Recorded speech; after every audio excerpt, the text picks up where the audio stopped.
정성 다하여 주 경배하라.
할렐루야 성도님들, 이 아침도 주님의 은혜가 넘치길 축복합니다. 오늘 같이 보실 말씀은 시편 86편입니다. 오늘은 1절에서 10절까지만 읽도록 하겠습니다. 시편 86편 1절에서 10절. 여호와여, 나는 가난하고 궁핍하오니 주의 귀를 기울여 내게 응답하소서. 나는 경건하오니 내 영혼을 보존하소서. 내 주 하나님이여, 주를 의지하는 종을 구원하소서. 주여 내게 은혜를 베푸소서. 내가 종의 주께 부르짖나이다. 주여, 내 영혼이 주를 우러러 보오니 주여 내 영혼을 기쁘게 하소서. 주는 선하사 사죄하기를 즐거워하시며 주께 부르짖는 자에게 인자함이 후하심이니이다. 여호와여, 나의 기도에 귀를 기울이시고 내가 간구하는 소리를 들으소서. 나의 환난 날에 내가 주께 부르짖으리니 주께서 내게 응답하시리이다. 주여, 신들 중에 주와 같은 자 없사오며 주의 행하심과 같은 일도 없나이다. 주여, 주께서 지으신 모든 민족이 와서 주의 앞에 경배하며 주의 이름에 영광을 돌리리이다. 무릇 주는 위대하사 기이한 일들을 행하시오니 주만이 하나님이시니이다. 아멘. 오늘의 시편은 하나님께서 나에게 왜 관심을 두셔야 하는지에 대한 내용이 주가 되고 있습니다. 1절에서의 이유는 나는 가난하고 궁핍하오니 주께서 내게 응답하소서, 이렇게 간구하고 있습니다. 2절에서는 경건함을 이야기하고 있습니다. 나는 경건하오니 내 영혼을 보존하여 주소서. 여기서 자신이 경건하다고 하는 것은 스스로 뽐내는 것이 아니라 자신의 삶의 방식을 이야기하는 것입니다. 다윗은 자신이 사는 삶의 방식을 하나님을 의지하는 방식이라고 이야기하고 있습니다. 그게 경건 아니겠습니까? 2절에 이렇게 자신을 이야기합니다. 주를 의지하는 종을 구원하소서. 다윗이 생각하는 경건, 다윗이 살고 있는 경건은 바로 이것입니다. 주를 의지하는 종이 되는 것입니다. 종으로서 사는 인생입니다. 하나님 앞에서 영원히 종으로서 사는 삶의 방식. 하나님께 부르짖을 때마다 응답을 원하시는 성도님들, 이 두 구절에서 벌써 기도하는 자와 기도의 응답을 기대하는 자의 올바른 모습을 우리가 볼 수 있습니다. 가난하고 궁핍함은 결국 마음의 모습을 의미합니다. 하나님께 기도의 응답을 바라는 모든 성도들은 자신의 마음의 모습이 어떤지를 거울에 비친 자신의 모습을 보듯 점검해 봐야 할 것입니다. 이것은 지나치게 강조해도 되는 부분입니다. 다시 하나님께 기도의 응답을 바라는 모든 성도님들은 거울에 비친 자기 모습을 확인하듯 본인의 마음의 모습을 점검해 봐야 된다. 기도라는 것 자체가, 기도한다라는 전제가 곧 나는 가난한 자라는 데서 시작합니다. 물론 세상에도 기도의 종류가 상당히 많이 있습니다. 심신을 수련하기 위한 기도도 있고 종교 활동의 의무로서의 기도도 있습니다. 이런 기도들은 성경에서 말하는 기도가 아닙니다. 하나님이 응답하시는 성경의 기도는 하나님께 요구하는 것을 받는 것이 기도입니다. 청원입니다. 청원하는 자의 가장 큰 무기는 바로 자신의 불쌍한 처지입니다. 불쌍한 처지 자체가 하나님에게 있어서는 응답의 가장 큰 요소입니다. 누가 봐도 정신적으로, 육체적으로, 물질적으로 또 지위적으로 불쌍한 사람이 하나님께 청원을 올린다면 성경은 하나님이 그를 무시하지 않는다고 말하고 있습니다. 우리 하나님은 그러기에 가난한 자의 하나님이십니다. 약자의 하나님이십니다. 하지만 하나님이 가장 신경 쓰시는 약자의 모습은 그의 영혼이 가난한 자입니다. 얼마나 그들을 불쌍히 여기신다면 심령이 가난한 자는 하나님이 무엇으로 갚아주신다고 했습니까? 천국으로 갚아주신다고 했습니다. 심령이 가난한 자에게 하나님이 천국을 주신다고 했습니다. 이런 룰이 세상에 존재하겠습니까? 그저 가난한 것뿐인데 하나님이 그것을 천국을 소유할 권리로 보아주신다는 것입니다. 여러분, 세상에서 내가 가난한 게 어떤 권리의 주장이 됩니까? 물론 저소득층에게 돌아가는 복지 혜택이 있습니다. 그런데 누가 세상에서 가난하다고 부동산을 준다고 하고 아파트를 준다고 하고 기업을 준다고 합니까? 세상의 룰과 하늘의 룰이 이렇게 다릅니다. 심령이 가난한 것 자체가 그래서 복이라고 예수님이 산상수훈의 가장 첫 번째로 선포하신 말씀입니다. 가난한 자가 복이 있다. 세상의 룰을 완전히 뒤집으시는 것이요. 그런데 우리가 알아야 할 것은 바로 심령이 가난한 자라는 것입니다. 이게 중요한 것입니다. 이게 하나님의 관심과 하나님이 준비하신 모든 복지의 혜택을 누릴 유일한 방법입니다. 1절에 나오는 심령이 가난한 자의 특징을 가장 잘 성경에서 보여주는 예가 있습니다. 또한 동시에 2절에 나오는 그 경건한 자가 아닌 것이 무엇인지를 대조해서 잘 보여주는 예가 있습니다. 바로 신약에 나오는 세리와 바리새인의 비유입니다. 세리라고 하면 그 당시에 부유한 자라고 쳐도 무리가 없습니다. 세리는 돈이 되는 직업을 가지고 있던 자입니다. 하지만 동족을 배신하여 로마의 등을 업고 부유케 된 매국노라는 타이틀을 가진 자였습니다. 두 번째, 경건한 자라고 쳐도 무리가 안 되던 사람이 바리새인입니다. 당시 바리새인들은 경건한 자들이라고 그 사회에서 인정해 주던 자들입니다. 그런데 이들의 부유함과 이들의 경건함이 진짜인지 거짓인지 허울인지 실상인지를 나타내주는 장면이 나옵니다. 그게 어디냐? 바로 그들이 하나님께 서는 기도의 자리에서입니다. 누구도 이 세리가 가난했으리라고는 상상할 수 없었을 겁니다. 그의 겉모습에서, 그의 삶 속에서 그가 사실은 가난한 자였다는 것은 그가 하나님 앞에 가는 모습에서가 아니면 발견되지 못할 부분이었습니다. 마찬가지로 누구도 바리새인이 사실은 불순하고 그의 모든 경건이 허상이었다는 것을 몰랐을 겁니다. 바로 그가 하나님 앞에 나아가는 모습을 보지 않았더라면 몰랐을 거예요. 예수님이 그들이 하나님 앞에 서는 모습을 보여주셨습니다. 바리새인은 서서 따로 기도하여 이르되 하나님이여, 나는 다른 죄인들과 같지 아니함을 감사합니다. 나는 일주일에 2번 금식하고 11조를 드립니다. 여러분, 예수님께서 공개하신 바리새인의 기도를 보면 경건함이 주제이지만 경건함이 빠져있는 이상한 현상을 보게 됩니다. 왜 그럴까요? 오늘 시편 2절에 경건함이 무엇이라고 했습니까? 주를 의지하는 종의 삶의 방식이라고 했습니다. 여기 바리새인의 기도를 들어보면 의지할 게 없는 자입니다. 종이 아니라 완성된 성인군자예요. 자신의 경건한 행위로 인해 자신이 경건해진 것을 두고 자신이 감사하다고 결국 자신을 하나님 앞에서 트로피로 봐라, 공표하는 기도입니다. 이게 기도인가요? 따로 서서 기도하는 이 모습. 저는 이 모습에서 느부갓네살 왕이 세웠던 금신상의 모습을 봅니다. 다니엘이 왕의 꿈을 해석해 주면서 하나님께서 왕에게 세상을 다스리는 권세를 주셨다. 분명 말해 주었는데 왕이 나가서 한 일이 뭡니까? 금으로 자신의 형상을 평지에 세워서 모든 이에게 바라보게 하고 절하게 한 것입니다.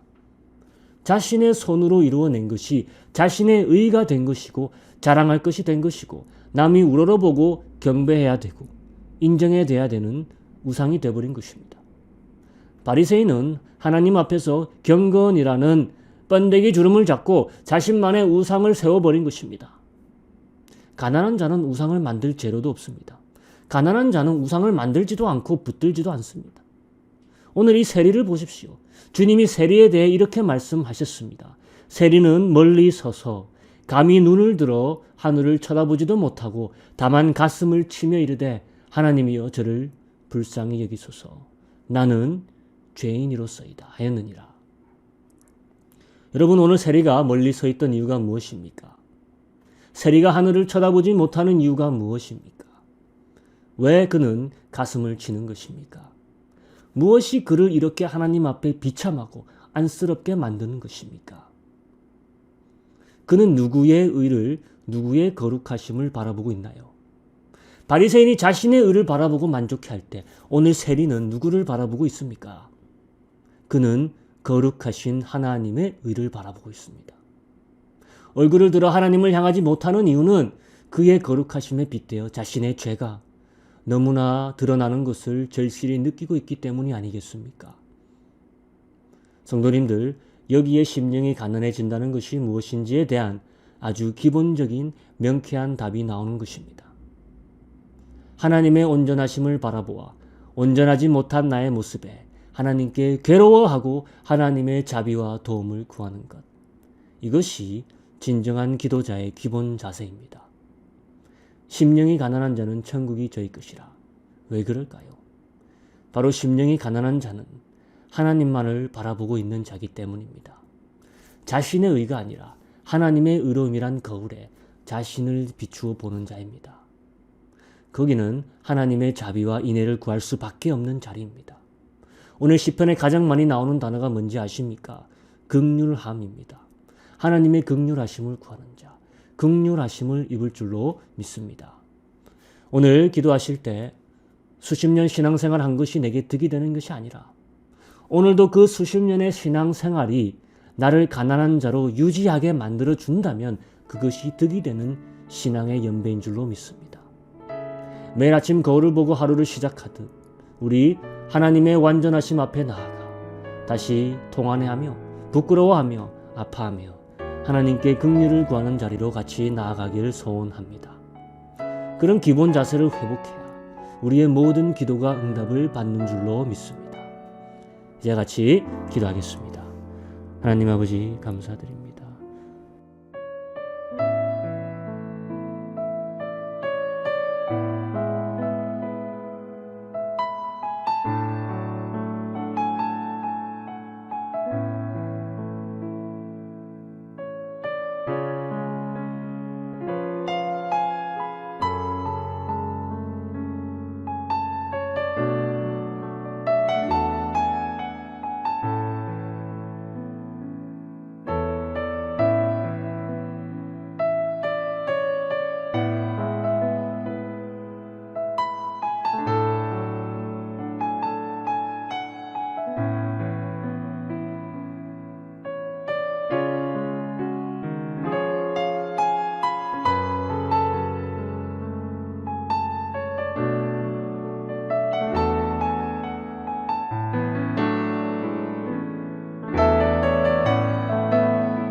정하고 정하다 내 죄를 정케 하신 주 날 오라 하신다.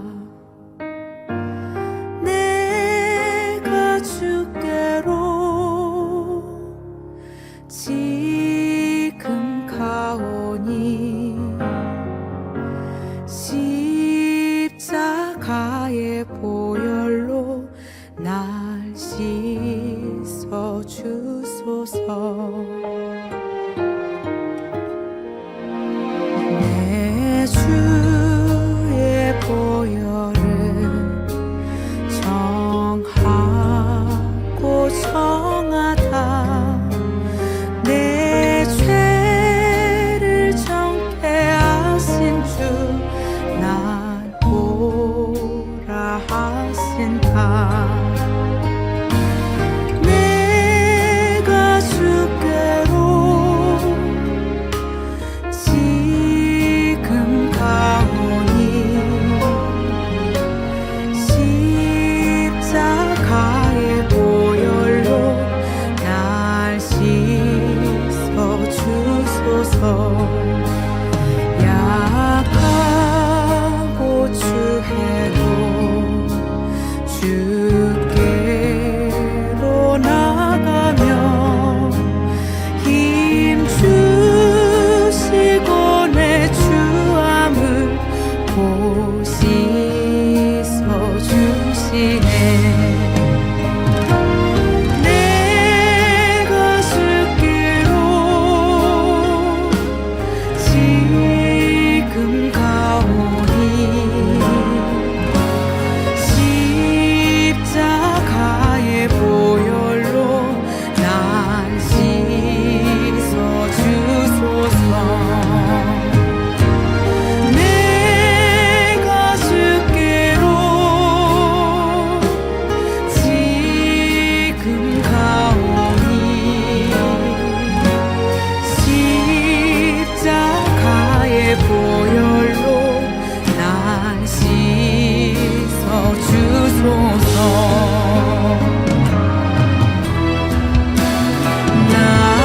나로라 하시는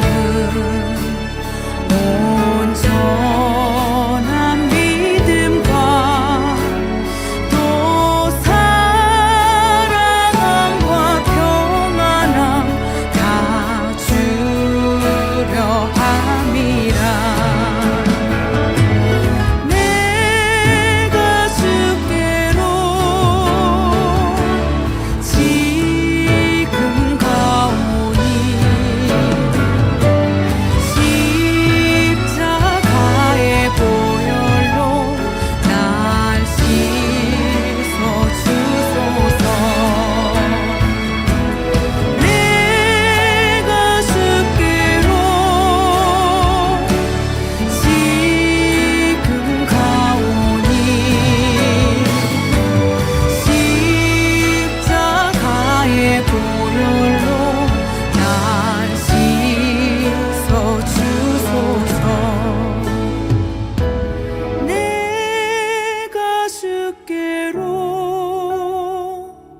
지금 가오니 십자가의 보혈로 날 씻어 주소서. 내 주의 보혈은 정하고 정하다 내 죄를 정케 하신 주 나